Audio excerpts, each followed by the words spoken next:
খুব জটিল একটি রাজনৈতিক সমীকরণ রয়েছে এই কেরালার রাহুল গান্ধীর লোকসভার আসন জুড়ে। অনেকে বলছেন যে রাহুল গান্ধী এবার জিতবেন, ভোটের ব্যবধানটা গতবারের থেকে কমবে। কিন্তু রাহুল গান্ধীর বিরুদ্ধে অর্থাৎ একজন নির্বাচিত লোকসভার সাংসদ সদস্য হিসেবে গত 5 বছরে তিনি এই ওয়ানরে কেন্দ্রতে মাত্র 9 বার এসেছেন।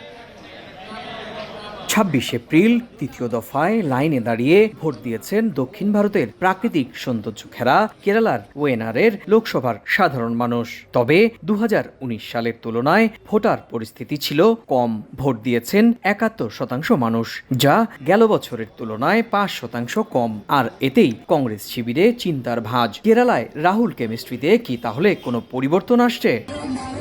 বিশ্লেষকরা বলছেন 5% ভোটের ব্যবধান আশঙ্কার কারণ না হলেও রাহুল গান্ধীর বিরুদ্ধে প্রতিষ্ঠান বিরোধী প্রবল হাওয়া ভোট বাক্সে জমা হলে হিসেব নিকেশ পাল্টে যেতে পারে। 30% সংখ্যালঘু ভোটারের কাছে মন খারাপের কারণও সিএ ইস্যুতে রাহুলকে পাশে না পাওয়া। আবার ইন্ডিয়া জোটের শরিক হয়েও জোটের সদস্যদের বিরুদ্ধে প্রার্থী হওয়াকে ভালোভাবে নেননি অনেকে, আর একেই পুঁজি করছেন বিরোধীরা। এলো বেক্সিমকো বন্ড 15% মুনাফায় সর্বোচ্চ হারে সবার উপরে। बहुत चर्चा हुआ है सीए के बारे में। चर्चा ये ज्यादा हो गया है कि सीए का भी लागू करना शुरू करी है, मगर कांग्रेस ने इसके बारे में एक टिप्पणी करने के लिए भी मना इनकार किया है। ये चर्चा बहुत ज्यादा हो गई। और लोकसभा में भी हमारा देश के लिए कुछ भी नहीं बोलता है।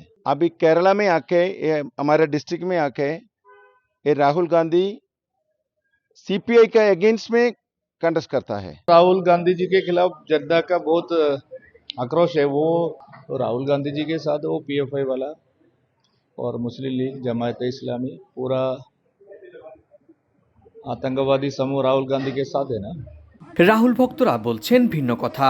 তাদের মতে জয় নিশ্চিত, বরং বিজেপি একটা আসনও পাবে না।